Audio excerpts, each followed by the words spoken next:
Hey guys, this is Mario with Wayback Wisdom.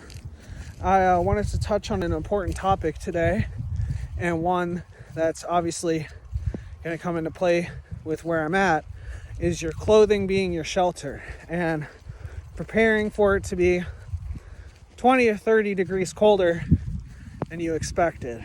When I left my house a couple hours ago, started out, I was probably 50 degrees, somewhere around there. And obviously now it's snowing pretty hard. We've gotten about an inch in the last 30-40 minutes.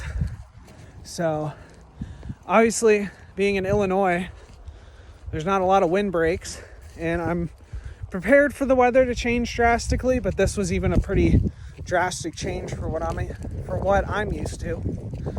And if I had just left the house in the clothes that were comfortable and what I wore for a normal day at 50 degrees, I'd be in a bad situation. I got about 3 miles to walk back through what's pretty much just open field until I get back at least to the wood line. So I think it's important to talk about shelter being your first line of defense. So I always pack, this is kind of like a scarf, handkerchief combo here. It's a Hudson Bay pattern. It's made out of 100% wool, very warm. It's not waterproof, but it stays warm when it's wet. Wool holds about 70-80% of its insulation value even when wet, as compared to cotton, which holds about 0 as soon as it gets wet. I got a black wool watch cap. You can get these they usually sell them at your local Army supply store.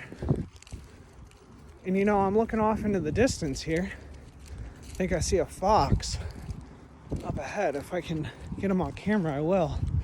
Also gotta make sure he doesn't. Foxes won't really bother you, but if he's already kind of close to me. I don't know if you guys can see it. Don't want him to think he has a reason to come bother me. So back to my point. I carry this. I have my wool watch cap, these rag wool shooter gloves, which I had on. I just took off so I could show you guys and carry my hole a little easier. Threw these in my pack and forgot about them. They don't weigh anything, and thank God I did, because now I definitely needed them. Shirt wise, I got on a Redhead brand from Bass Pro Shops, waxed. I guess it would be a wax cotton or like an oilskin canvas. I'm not sure exactly what they label it as, but it's just a treated canvas overshirt to help break the wind, as there's not a lot of wind breaks out here. And under that, I got a wool sweater, 100% wool sweater, just a regular black wool sweater, nothing really special about it.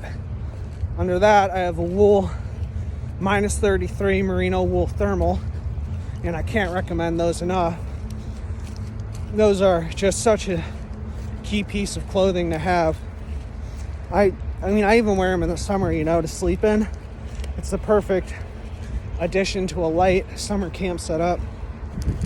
Down below on my legs here, I have a wax cotton field pant, and then I have my muck, and I have my Arctic Pros on. I don't necessarily need those on right now. I'm glad I have them. They're a little too warm, to be honest, even right now where it's snowing. But the area I was walking in had a lot of creeks to get to the pond that I wanted to go to. And excuse me, I'm next to a train track, so I'll wait for those to go by.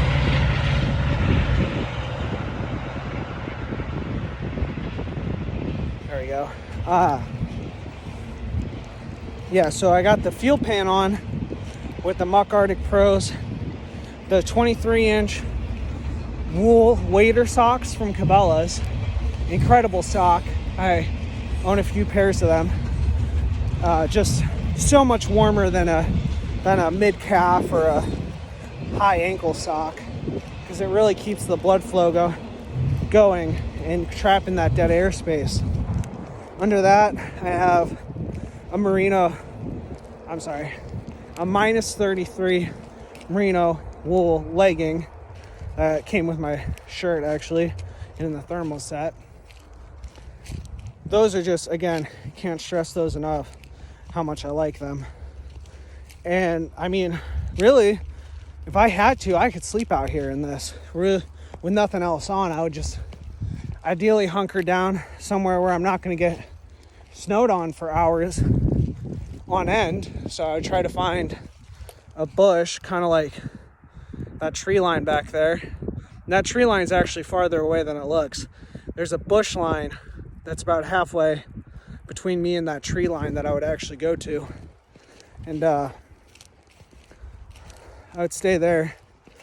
I could go to that tree line, but I'm posing a hypothetical situation where I'm stuck in this field.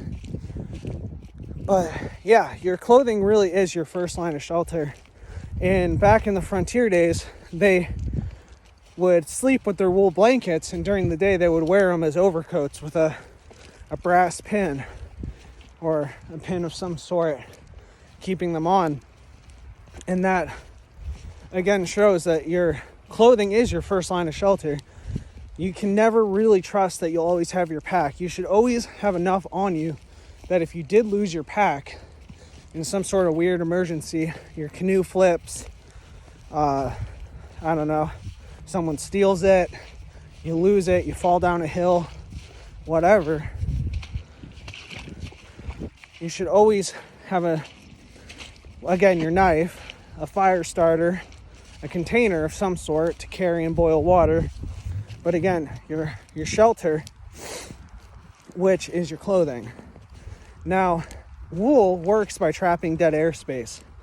It creates heat by keeping that air from moving and create, again, dead air space. Basically, the air's not moving. So what you really want to do with wool is to layer it. And I believe it was Horace Kephart that actually said it's better to have 2 thin wool blankets than 1 thick wool blanket. And that goes to show how important trapping that dead airspace is, because you're taking advantage of how that material works. So it's just so important to have that. I'm wearing 2 layers of wool, and again, my canvas over top of it. And that canvas isn't something I would wear exclusively, really, in any situation, unless it was, somewhere that I knew for sure that I wasn't going to get stuck. But that canvas creates a windproof barrier, which wool does not necessarily do very well. But canvas creates a windbreak, so you're not losing that dead air space that you've been heating up to the wind. And when you're in a field like I am here, the winds can get pretty aggressive. I don't know if you see how fast the snow's blowing over my face. I'm trying to hold the camera in such a way that the wind doesn't show up too bad. But I mean, I've seen 60-mile-an-hour winds out on this exact field.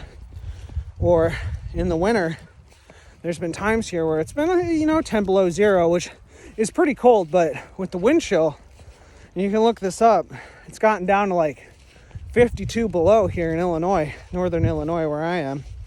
And that's quite a difference. What kind of weather can kill you really quickly. So it's important to consider those windbreaks and keeping yourself dry, which is why I have these Muck Arctic Pros on right now. If it was warmer, I would have worn my rubber boots, which I have designed for walking. Normal rubber boots aren't necessarily the best for that.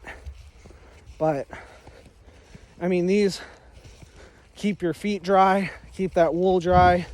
And while wool will retain about 80% of its insulation value when wet, you still don't want to get it wet, because that's 20% of insulation value you didn't want to lose.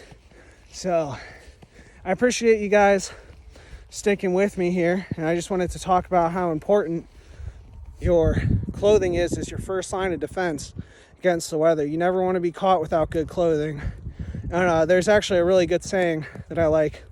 It's there's no such thing as bad weather, there's only bad clothing. So I'm going to leave you guys with that. I appreciate if you would check out my other videos. Don't forget to like and subscribe. I'm Mario with Wayback Wisdom. Thanks for joining me out here today. I want to start booking it home here before the snow gets too bad. And thank you for watching, and I hope you have a wonderful day.